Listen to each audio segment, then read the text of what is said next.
আল্লাহ নবী গো আপনি আপনার উম্মতকে শুনিয়ে দেন, আপনি আপনার উম্মতকে মেসেজ দিয়ে দেন, আপনি আপনার উম্মতকে জানিয়ে দেন। কে জানিয়ে দেন?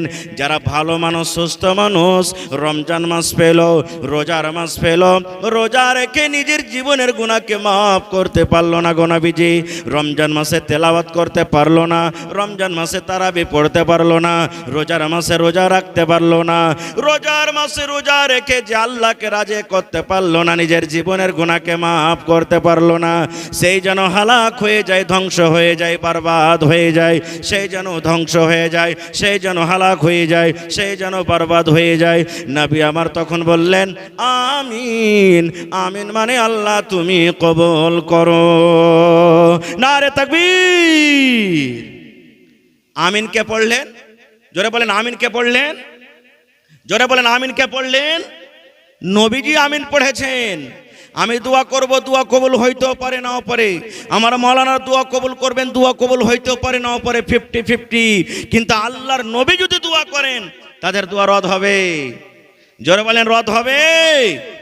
তাহলে যে ভাইরা রোজার মাসে রোজা রাখে না, খায়া খায়া দিনটাকে রোজার মাসে কাটিয়ে দেয়, ষাঁড়ের মতন করে ঘুরে বেড়ায়, বলে আল্লাহ রোজার মাসে রোজা দিয়েছে, রোজা না রাখনো তো কি হলো, রোজা রেখে কি হবে, কি লাভ আছে, শরীরটাকে আমরা ক্ষয় করতে পারবো না। আমি ওই নওজওয়ান, ওই ভাই, ওই মা, ওই বোনকে বলবো, বোন রে যদি রোজা না রাখেন তাহলে কত ক্ষতি হতে পারে, কত ক্ষতি হতে পারে। জিবরিল আমিন দোয়া করেছেন আর আমার নবী আমিন পড়ে গেছেন, তাহলে নবীর পথ দোয়া আপনি পেয়ে গেলেন। নবীর দোয়া কত তাড়াতাড়ি কবুল হয় জানেন? একটা আর হাদিসের কথা বলে দিই, শুধু নবীর দোয়া কত তাড়াতাড়ি কবুল হয়। আল্লাহ রাসূল সাল্লাল্লাহু আলাইহি ওয়াসাল্লাম একদিন খুতবা দিচ্ছেন, আর খুতবার মাধ্যমে একজন সাহাবী এসে বলছেন, ইয়া রাসূলুল্লাহ আল্লাহুম্মা ইন্নী আউযু বিকা মিন আযাবিল কবর। পড়েন আমার সাথে, আল্লাহুম্মা পড়েন, আল্লাহুম্মা ইন্নী আউযু বিকা মিন আযাবিল কবরি, আল্লাহুম্মা ইন্নী আউযু বিকা মিন আযাবিল কবরি, আল্লাহুম্মা ইন্নী আউযু বিকা মিন আযাবিল কবর। এর মানে কি, আল্লাহ আমি যখন মরে যাব কবর আযাব থেকে আল্লাহ তোমাকে বাঁচিয়ে লিও। কখন পড়বেন? যে কোনো টাইমে পড়েন, পড়িতে মানা নাই, কিন্তু স্পেশাল মাগরিবের নামাজ পড়ে 3 বার, আর ফজরের নামাজ পড়ে 3 বার। মাগরিবের নামাজ পড়া হয়ে গেল, সুন্নাত পড়া হয়ে গেল, দোয়া দুরূদ যা করলেন, তাসবিহ তাহলিল করা হয়ে গেল, পড়ে নিলেন 3 বার। আল্লাহুম্মা ইন্নী আউযু বিকা মিন আযাবিল কবরি, আল্লাহুম্মা ইন্নী আউযু বিকা মিন আযাবিল কবরি, আল্লাহুম্মা ইন্নী আউযু বিকা মিন আযাবিল কবর। আর জাহান্নাম থেকে বাঁচার দোয়া কি? পরে বলবো ইনশাআল্লাহ, ওইটা পরে বলবো। এই মতো 3 বার ফজরের নামাজের পর যদি পড়লেন, কবর আল্লাহকে বলবেন। কে বলবেন? কবর। কবরের মুখ ফুটে যাবে, কবর আল্লাহকে বলবেন। কি বলবেন? হে আল্লাহ, ঢোল বাজা গ্রামের খালেদা আমার কাছ থেকে পানা চেয়েছে, এই আল্লাহ আমার আযাব থেকে বাঁচতে চেয়েছে।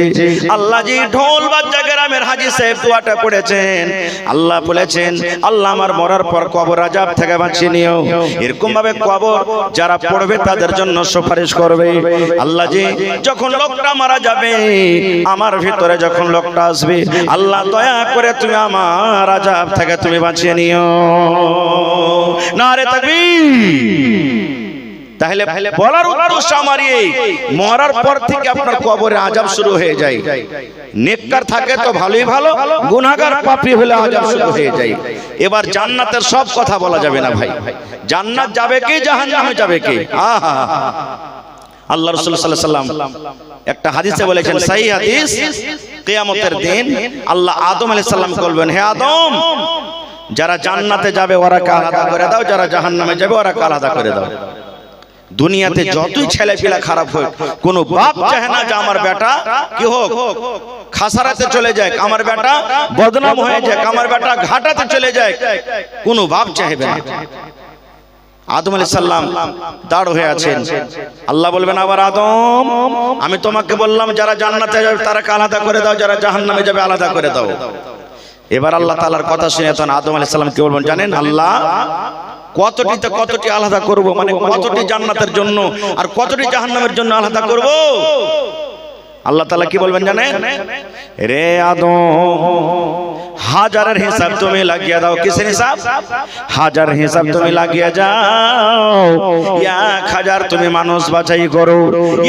1000 মানুষের মধ্যে রে আদম 999টা তুমি জাহান্নামের জন্য তুমি আলাদা করে দাও। আর 1000-এর মধ্যে মাত্র একটা মানুষ তুমি জান্নাতের জন্য আলাদা করে দাও। হে আদম, হাজারের তুমি গিনতি করে যাও, হাজারের তুমি গিনতি করে যাও। 1000 মানুষ তুমি এক জামাত করো। 1000-এর মধ্যে 999টা মানুষ জাহান্নামের জন্য তুমি আলাদা করে দাও। আর একটা মানুষ মাত্র জান্নাতের জন্য তুমি আলাদা করে দাও। তাহলে কত লোক জাহান্নামে যাবে বুঝেছেন? এত মানুষ জাহান্নামে যাওয়া পরও আল্লাহ তাআলা তখন জাহান্নামকে বলবে, হে জাহান্নাম তোর পেট ভরেছে। তখন জাহান্নাম বলবে, আল্লাহ আরো আছে নাকি? আল্লাহ বলবেন জাহান্নামকে, তোর পেট ভরেছে? জাহান্নাম বলবে, আল্লাহ আরো আছে। এই কথাটা শোনা পড়তেন আল্লাহ তাআলা নিজের পা দেবে জাহান্নামে। সুবহানাল্লাহ। নিজের পা দিলে তোর পেট না ভরে থাকে, যেমনই দিবে জাহান্নাম একবারে লাড়ু সাড়ু হয়ে যাবে। আর বলবে, আল্লাহ বাস বাস বাস বাস, আল্লাহ আমার পেট ভরে গেছে, আর দরকার নাই আল্লাহ। তাহলে বুঝে দেখেন জাহান্নামটা কি জিনিস। সুবহানাল্লাহ, কি জিনিস। আল্লাহ তাবারাক ওয়া তাআলা সেই জাহান্নামের ব্যাপারে বলছেন মানুষকে, দুনিয়ার মানুষকে বলছেন কি, ইয়া আইয়ুহাল্লাযীনা আমানু কু আনফুসাকুম ওয়া আহলিকুম নারা। আল্লাহ রাব্বুল আলামিন বলেন, ও ঈমানদার দলেরা, হয় নেককারেরা, তোমরা শুনে নাও। হে ঈমানদার বান্দা বান্দির তোমরা শুনে নাও। কু আনফুসাকুম, তুমি নিজে বাঁচো, তুমি নিজে বাঁচো। ওয়া আহলিকুম, তোমার আহলকে বাঁচিয়ে নাও, তোমার মাকে বাঁচাও, তোমার আব্বাকে বাঁচাও, তোমার ভাইকে বাঁচাও, তোমার বিবিকে বাঁচাও, তোমার বেটা বেটিকে বাঁচাও। কি থেকে? নারা, জাহান্নামের আগুন থেকে বাঁচিয়ে নাও। এই ঈমানদার বান্দা বান্দি, তুমি এবং তোমার পরিবারকে আহলকে জাহান্নামের আগুন থেকে বাঁচাও। কে বলছেন? আল্লাহ বলছেন। ওরে সুবহানাল্লাহ। তাহলে বলেন আল্লাহ যে জিনিসটা থেকে বাঁচতে বলছেন, তাহলে ওই জিনিসটা কত খাতারনাক হতে পারে। বুঝে দেখেছেন কত খাতারনাক হতে পারে? আল্লাহুস সামাদ। জাহান্নামের আগুন কেউ সহ্য করতে পারবে না ভাই।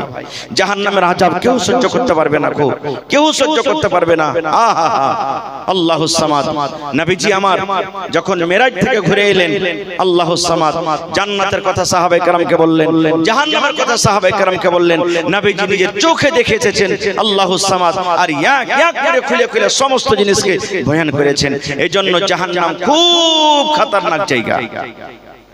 এত খতরনাক জায়গা জানেন, দুনিয়াতে যে আমরা রান্না বান্না করি, ভাত রান্না করি, রুটি করি, তরকারি রান্না করি আগুন দিয়ে, আগুনটা কত ভাগের ভাগ জানেন? ৭৭ ভাগ করে এক ভাগ। কত ভাগ? ৭৭ ভাগ করে এক ভাগ।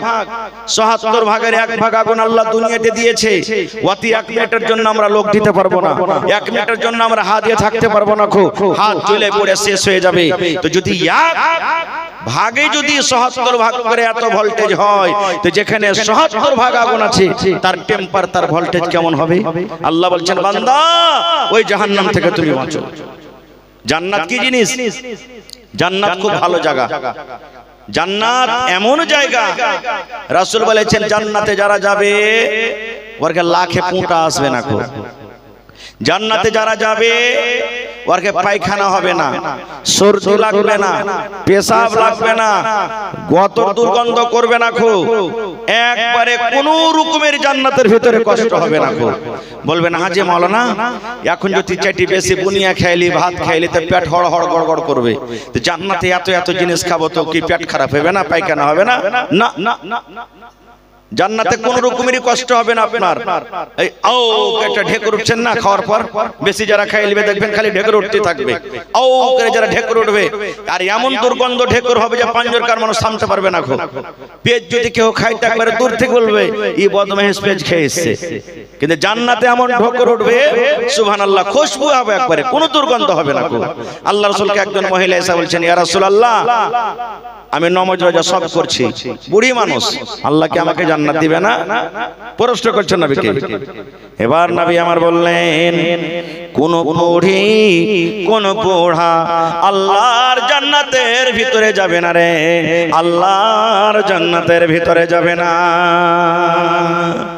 আয়েশা নবীকে প্রশ্ন করছেন, হুজুর আমি নামাজ রোজা সব করছি, বুড়া মানুষ বুড়ি মানুষ, আল্লাহ কি জান্নাত দিবে না? নবী বলছেন মজাক করে, কিন্তু মজাকটা হলো সত্য।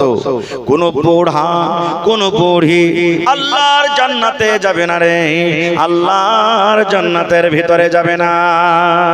লাগলো মহিলাটা কানতে, আল্লাহ রে আমার নামাজ করা মনে হয় বেকার হয়ে গেল, রোজা রাখা বেকার হয়ে গেল, তেলাওয়াত করা মনে হয় বেকার হয়ে গেল, দান সাদকা খায়রাত করা মনে হয় বেকার হয়ে গেল, মন কানা তার আফসোস করে বসে আছে। এবার নবী বললেন, হে আল্লাহর বান্দিরে, মন খারাপ করিও না, খারাপ করিও না।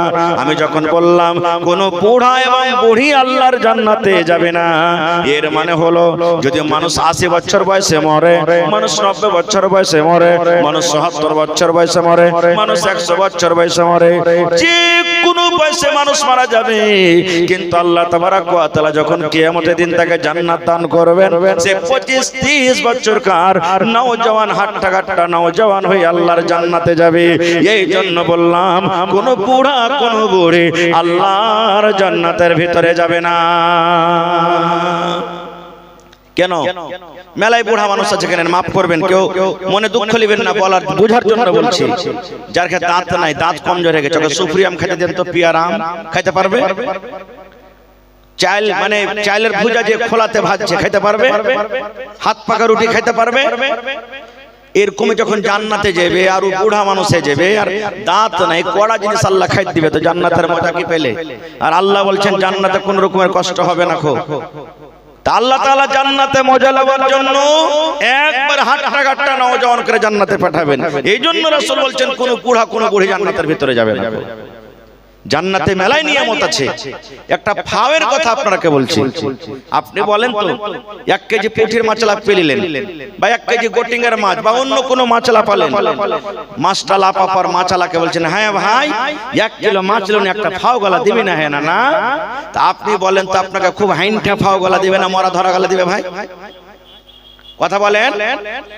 মরা ধরা 10 কিলো বাগন নিলেন, হ্যাঁ ভাই 10 কিলো বাগন নিলেন, 2 পাশারি একটা ফাও দিবি না? তা আপনাকে খুব 8 কিলো ওজনের ভালো বাগনটা দিবে না, পোকা ধোকা গলা ছোট গলা দিবে? কথা বলেন। ছোট গলা পোকা লাগা গলা দিবে। কিন্তু আল্লাহর জান্নাতের ফাও দেখেন, সুবহানাল্লাহ। একটা জান্নাতি মানুষ সোনার চেয়ারে বসে থাকবে। কিসের চেয়ার? সোনার চেয়ার। মেলায় বেটা ছেলে এখন আংটি পিনবে সোনার, সোনা বেটা ছেলের জন্য জায়েজ নাই, চলবে না। বেটি ছেলে পিনবে, বেটা ছেলের আংটি পিনবে, সোনার আংটি চলবে না। সোনার থাল থেকে আল্লাহ দিয়েছে, চলবে না। বেটি ছেলের জন্য জায়েজ আছে, সোনা পিনতে পারে, গহনা পিনতে পারে।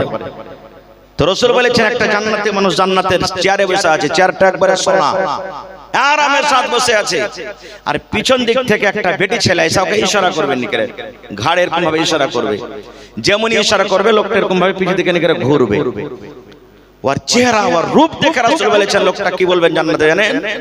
মান আনতে, তুমি কে গো, কে তুমি? তখন ও বলবে যে আমি হলাম ফাও, আমি হলাম ফাও। এবার রাসূল ফাওটার ব্যাপারে কি বলেছেন জানেন? ওরে সুবহানাল্লাহ, ফাওটা কত দামি আর কত সুন্দর দেখেন। নবী আমার বলেছেন রাত যখন শেষ হয়ে যায়, দিনের বেলাতে যখন সূর্য চলে আসে, অন্ধকার দূর হয়ে যায়, দুনিয়া আলো হয়ে যায়, দুনিয়া রোশন হয়ে যায়। কিন্তু নবী বলেছেন উম্মত, ওই বেটি ছেলে জান্নাতের যদি দুনিয়াতে একটু নজর করে দেয়, দুনিয়াতে যদি একটু তাকিয়ে যায়, তাহলে সূরজের রোশনি তার সামনে ফিকা হয়ে যাবে।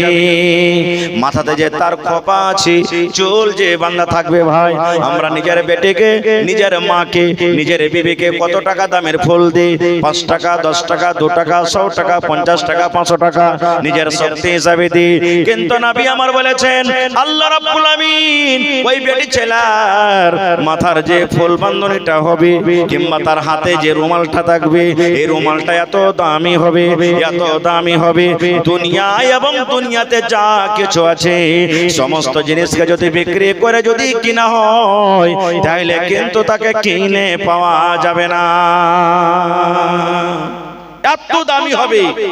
এবার বলেন ফাও যদি এরকম হয় তাহলে অরিজিনালটা কেমন হবে? অরিজিনালটা কেমন হবে? জান্নাতের একটা গাছের কথা বলছি রে ভাই। আহা, আল্লাহ রাসূল সাল্লাল্লাহু আলাইহি ওয়াসাল্লাম বলেছেন, একটা বই আছে আমার কাছে, সুনহেরি কিরনি, ওর মধ্যে দেখবেন একটা ঘটনা লেখা আছে, মদিনার ঘটনা, নবীর জামানাতে একটা ইয়াতিম বাচ্চা, ওর খাজুরের বাগান ছিল। যারা হাজী সাহেব দেখেছেন মদিনাতে বেশি খাজুরের গাছ, খাজুরের বাগান ছিল। আর পাঞ্জরে একটা ধনী লোকের খাজুরের বাগান। সমাজে এরকম হয় না, এখন নেই, খুব দেখাশোনা হয়। কিন্তু আগেকার মানুষ গাছ পানি লাগাইতো, হয়তো ওয়ার আম ওদিকে চলে গেল, ওয়ার ফল ওদিকে চলে গেল, ওয়ার ওদিকে চলে গেল, ওয়ার বাঁশ ওদিকে চলে গেল, এরকম আগে মানুষ কোনো ধ্যান দিত না। ইয়াতিম ছেলেটা বলছে যে আমি যতটি আমার গাছ আছে, যেমন আপনার মাদ্রাসার বাউন্ডারি করা আছে, আমি গাছ কটাকে সবটিকে দেওয়াল দিয়ে বেড়া দিয়ে সুন্দর করে ঘিরে দেব, যেন বাতাস টাতাস চলে তো আমার ফল আমার দিকে থাকে, ওর ফল ওর দিকে থাকে। ভালো করে শুনবেন ঘটনাটা। এবার ঘেরতে ঘেরতে ঘেরতে আইলের একবারে সাইডটা পাঞ্জরে একটা কিন্তু ধনী লোকের খাজুরের গাছ পড়ে গেছে, একটা গাছ। ছেলেটা হাঁটতে হাঁটতে চলে গেছে ধনী লোকের বেটি, ইয়াতিম বাচ্চা, বাপ নাই। বলছেন আল্লাহর বান্দা, গাছটা তুমি আমাকে দান করে দাও। আমার সামনে আইলের সামনে চলে এসেছে, গাছটা আমাকে দান করে দাও। ধনী লোকটা বলছে না, তোমাকে দেবো না। আমার গাছ তোমাকে কেন দেবো? বলছে কিনে দিয়ে দাও। বলছে আমার দরকার না, আমি বেচবো না। খুব কোন রকমই শুনলো না, চলে গেলেন নবীর মুহাম্মদ সাল্লাল্লাহু আলাইহি ওয়াসাল্লামের দরবারে। ছেলেটা সাহাবায়ে কেরাম বসে আছেন, বলছেন হুজুর এরকম এরকম ব্যাপার, আমার পাঞ্জরে একটা ধনী লোকের গাছ পড়ে গেছে, কিন্তু গাছটা দিতে চায় না। আপনি যদি বলেন তো হয়তো দিয়ে দিবে, একটু বলেন তো তাকে। বলে ঠিক আছে টাকো। যেমন আপনারা জালসা শুনছেন আজকে, এরকম সাহাবায়ে কেরাম মজলিসে বসে আছেন। লোকটা এলো, রাসূল বলছেন রে বাবা, ছেলেটাকে গাছটা দিয়ে দাও, ভালো হবে, আল্লাহ তোমার ভালাই করবে। বলছে হুজুর আমার দরকার নেই বিক্রি করার, এমনি দর, আমি দিতে পারবো না। এবার রাসূল কি বলছেন জানেন? রে আল্লাহর বান্দা, দিয়ে দাও গাছটাকে, তুমি দিয়ে দাও, দিয়ে দাও গাছটাকে, তুমি দিয়ে দাও। আজ যদি ছেলেটাকে খাজুরের গাছ তুমি দিয়ে দাও, আল্লাহ রাব্বুল আমিন তার বদলাতে জান্নাতের ভিতরে তোমাকে একটা গাছ দান করবেন। দিয়ে দাও, দিয়ে দাও গাছটা, তুমি দিয়ে দাও। যদি গাছটা তুমি দিতে পারো, আল্লাহ রাব্বুল আমিন তোমাকে জান্নাতের ভিতরে একখানা গাছ দান করবেন। বলছে হুজুর আমি গাছটা দিতে পারবো না। যেমনই কথাটা শোনা, মজলিসের মধ্যে একজন সাহাবী আবু দাহদা রাদিয়াল্লাহু তাআলা আনহু বসেছিলেন, রুয়া খাড়া হয়ে গেল তার। কেমন লোকটা রে ভাই? রাসূল বলছেন গাছটাকে দিয়ে দাও, আল্লাহ জান্নাতে তোমাকে একটা গাছ দান করবে। এত বড় অফার পাওয়ার পরও দিতে চায় না। আবু দাহদা তখন নবীকে প্রশ্ন করছেন, হুজুর এই গাছটাকে কিনে যতই টাকা লাগবে, যেই ভাবি হবে, যদি কিনে ইয়াতিম বাচ্চাটাকে কেউ যদি দিতে পারে এই লোকটার কাছ থেকে, তাহলে কি ওয়াকে জান্নাতের ভিতরে আল্লাহ গাছটা দিবেন? বলছে হ্যাঁ দিয়ে দিবে। এবার আবু দাহদা সাহাবী বাড়ি দৌড়াতে লাগলেন। দৌড়াতে দৌড়াতে দৌড়াতে বাড়ির ভিতরে বিবিকে বলছেন, বিবিরা এই আমার আমের, লেচুর, খাজুরের যে বাগান আছে, এই বাগানের কেওলাটা তুমি আমাকে দিয়ে দাও। এই ঢোল বাজা এলাকার মায়েরা খালারা শুনেন, একটা জান্নাতে গাছ লাগার জন্য বিবিকে বলছেন, জান্নাতের গাছ লাগার জন্য কেওলা চাইছেন জানেন? কতটি গাছ আছে বাগানটাতে জানেন? 700 খাজুরের গাছ লাগা আছে। এক নয় দুই নয়, 700 খাজুরের গাছ লাগা আছে। 700 খাজুরের গাছের একটাই বাগান। এবার বিবিকে বলছেন, বিবি রে কেওলা তুমি আমাকে দিয়ে দাও, একটা তুমি কেওলা খাতিয়ান দিয়ে দাও রে বিবি, ওই খাজুরের বাগানের কেওলার তুমি আমাকে দিয়ে দাও। তারা বিবি ছিলেন নেককার দিনদার, একটাও প্রশ্ন করলেন না স্বামীকে কে কি করবেন, কি দরকার আছে? স্বামী চাইছেন কেওলা, তাড়াতাড়ি করে ঘর থেকে বের করে কেওলা দিয়ে দিলেন। এবার আবু দাহাদা রাদিয়াল্লাহু তাআলা আনহু কেওলা খানটাকে নিয়ে দৌড়াতে দৌড়াতে দৌড়াতে আল্লাহর নবীর সামনে বলছেন, আরে আল্লাহর বান্দা, তুমি একটা গাছ এই বাচ্চাটাকে তুমি দিয়ে দাও, একটা খেজুরের গাছ তুমি দিয়ে দাও। আর দেখো আমার হাতে 700 খেজুরের বাগানের কেওলা নিয়ে এনেছি রে, 700 খেজুরের বাগানের কেওলা আমার হাতে দেখো, তুমি একটা গাছ এই বাচ্চাকে দিয়ে দাও, এই বাগানের কেওলা তোমাকে আমি হাসতে হাসতে দিয়ে দিব। দাও তুমি গাছটা, আর একটা গাছের বদলাতে 700 খেজুরের গাছের কেওলা তুমি নিয়ে নাও। লোকটা বলছে, মজা করছো নাকি তুমি আমার সাথে? তোমার ঠিকান খ্যাপা দুনিয়াতে কেউ আছে? তুমি একটা গাছ দিবে লিবে আর 700 খেজুরের গাছের কেওলা আমাকে দিয়ে দিবে? বলছে, হ্যাঁ রে নাদান, হ্যাঁ তুমি বুঝবে না, হ্যাঁ আমি জান্নাতে একটাই গাছ নিব। লিয়া লাও লিয়া লাও লিয়া লাও, একটা তুমি গাছ কিন্তু এতিম বাচ্চাকে দিয়ে দাও। কেওলা দিয়ে বাড়িতে চলে গেলেন। এবার দুয়ারে যখন গেছে বলছে, না না না, আমি তো বাগান বিক্রি করে দিয়েছি, বাগানের ভিতরে তার একটা ঘর ছিল, ঘরটা আমি দিয়ে দিয়েছি। বাগানের ভিতরে সুন্দর একটা উন্দারা ছিল পানি পাওয়ার জন্য, পানি পান করার জন্য, আমি ওটাও দিয়ে দিয়েছি। এবারে দাঁড় হয়ে দুয়ারে বলছে, বিবি রে, ও বিবি, আমি বাড়ির ভিতরে যাব না বিবি, তুমি ছেলে মেয়ে এবং দরকার যেগুলো সামান আছে তুমি বাড়ি থেকে নিয়ে বের হয়ে যাও। তার বিবি বলছেন, স্বামী এই কথা কেন বলছো? বলছে, বেবিরা, আজ থেকে আমার বাড়ি নয়, আজ থেকে আমার এ কুয়া নয়, আজ থেকে আমার এ বাগান নয়। বলছে, কেমন কথা? বলছে, বিবি রে, এই বাগান বিক্রি করে দিয়েছি, এই কুয়া বিক্রি করে দিয়েছি, এবং এই বাড়ি আমি বিক্রি করে দিয়েছি। এবার বিবি বলছেন, স্বামী গো, একটু কি আপনি আমাকে জানাবেন না কত টাকাতে বিক্রি করেছেন, কত টাকাতে আপনি বাড়িটা বিক্রি করেছেন, কত টাকাতে এই বাগান বিক্রি করেছেন? এবার আবু দাদা বলছেন, বিবি রে, কত টাকাতে নয়, জান্নাতের মাত্র একটা গাছের বদলাতে আমি 700 খেজুরের বাগান এবং আমার বাড়ি এবং আমার এই মিঠা সুন্দর কুয়া পানি পান করার জন্য জান্নাতের মাত্র একটা গাছের বিনিময়ে আমি বিক্রি করে দিয়েছি। ভালোবাসা বিবি বলছেন, স্বামী গো, আর একটু কি বলবেন না? নবী কি বলেননি গাছটা জান্নাতে কত বড় হবে, জান্নাতে কত বড় হবে? নবী আমার বলেছেন। সেই সাহাবী বলছেন, বিবি রে, আল্লাহ রাব্বুল আলামিন জান্নাতে যেটা গাছ দিবেন রে বিবি, যেটা গাছ দিবেন জান্নাতে কত বড় গাছ হবে শুনে নাও।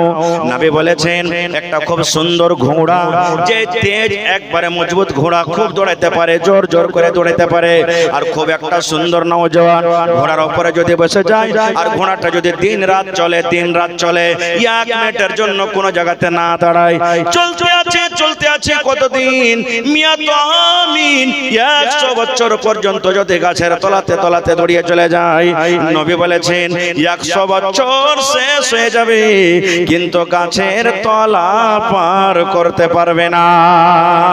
নারে তাকবীর! হইলে হবে না, হতে পারে না, আমার নবীর সাথে কারো তুলনা, হয়নি হবে না, হতে পারে না, আমার নবীর সাথে কারো তুলনা।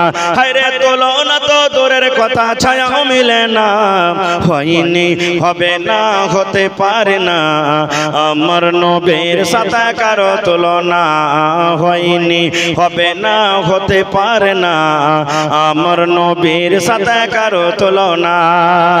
সকল নবী রাসূল ছিলেন খোদার দিবানা, দো নয়নে দেখব খোদা ছিল তামান্না। আর মর নবীকে ডেকে নিলেন, আর মর নবীকে ডেকে নিলেন, দেখবে রব্বানা, হয়নি হবে না, হতে পারে না, আমার নবীর সাথে কারো তুলনা, হয়নি হবে না, হতে পারে না, আমার নবীর সাথে কারো তুলনা। ইউসুফকে দেখে যারা আঙ্গুল কেটেছে, তারা কি আমার নবীর রূপ দেখেছে?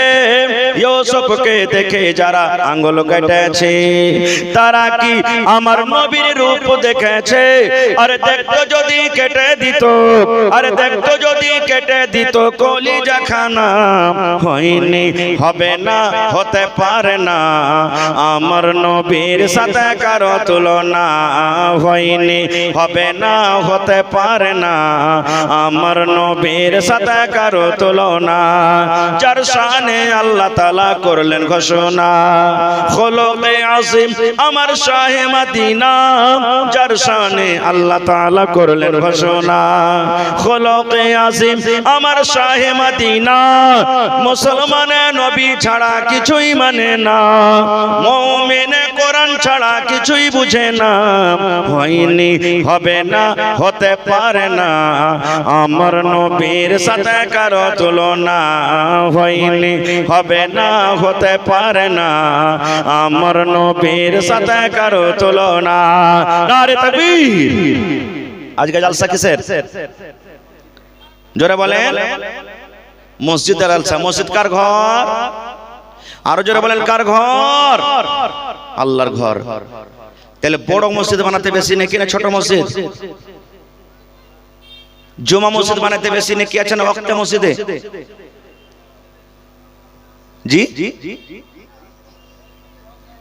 রাসূল বলেছেন, মান বানা লিল্লাহি মসজিদান, যে আল্লাহর ঘর বানাবে, বেটা ছেলে হোক কিংবা বেটি ছেলে হোক, মেয়ে লোক হোক কিংবা মর্দ লোক হোক, যে আল্লাহর ঘর বানাবে, বানাল্লাহু লাহু বাইতান ফিল জান্নাহ, আল্লাহ রাব্বুল আমিন তার জন্য জান্নাতের ভিতরে ঘর বানিয়ে দিবেন। বলবেন, হাজি মাওলানা কেমন কথা বলছেন এটা?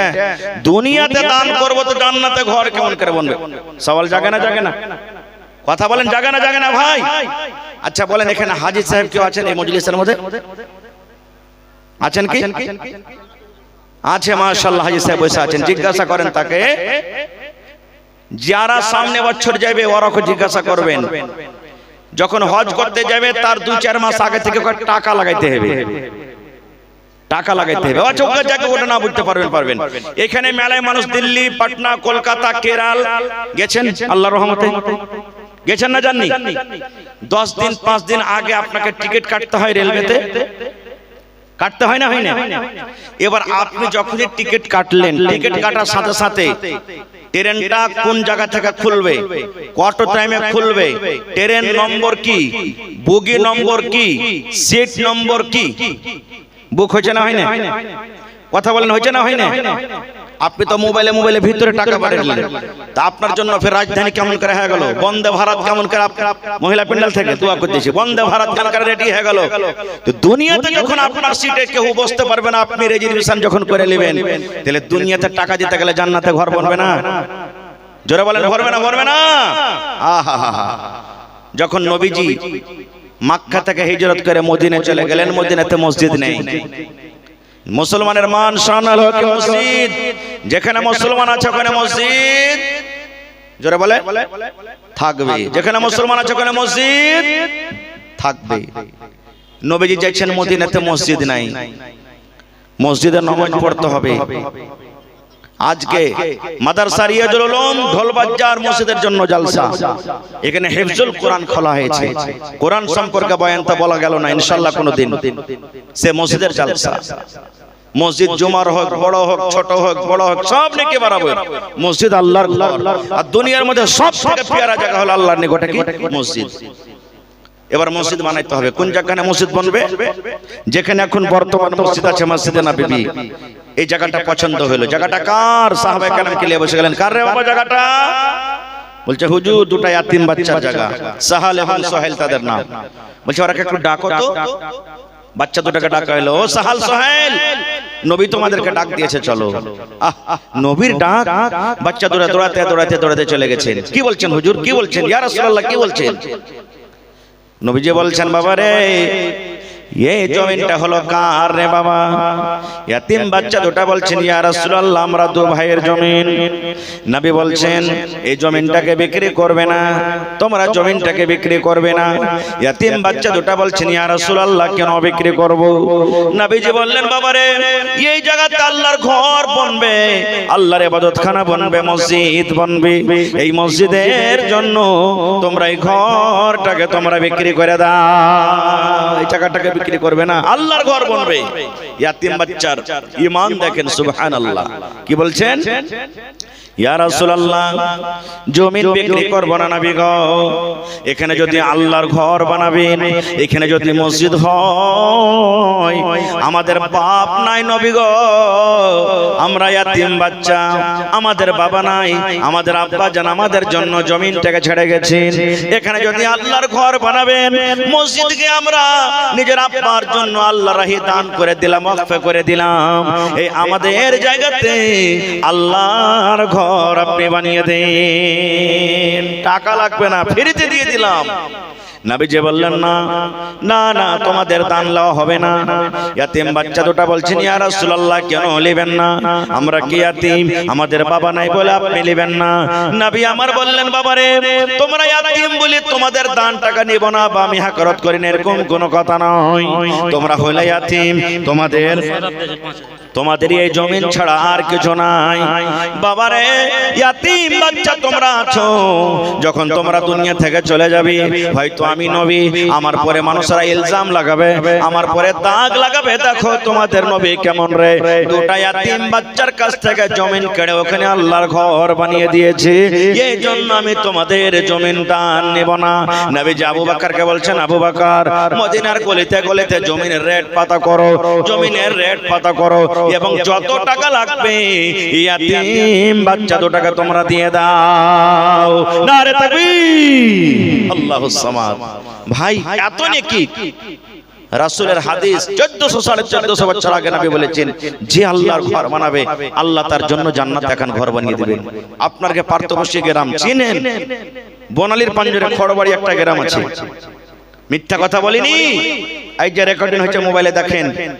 আজকে যতটি মোবাইল লাগা আছে, কালকে ইনশাআল্লাহ মাগরিবের পর বা দিনের কোন টাইমে দেখতে পাবেন, গ্রামের নাম বলবেন ঢোলবাজ্জা কসবা কা জলসা চাহিয়ে, একবারে বলবেন সাই সাই করে আপনার মোবাইলে সব চলে আসবে, রেকর্ডিং হয়ে যাবে। এটা ছোট মোটো কথা নয়। हाँ ये हमारे प्रोजेक्टर वाले कहाँ है, वीडियो सही कीजिए आप, इसको सही कीजिए। तो খড়বাড়ি গ্রামে একটা লোক মসজিদের জন্য মুখিয়া মুজাহিদুল ইসলামের বাড়ি, যেখানে বাড়ি, 7,95,000 টাকা একটা লোক নগদ হাতে দান করে দিলেন মাওলানা দোয়া করতে। তেত্রিবাড়ি গ্রামে একজন মহিলা বলছেন মাওলানা মসজিদের জন্য জলসা, 1 লক্ষ টাকা নগদ ক্যাশ জমা করে দিলেন।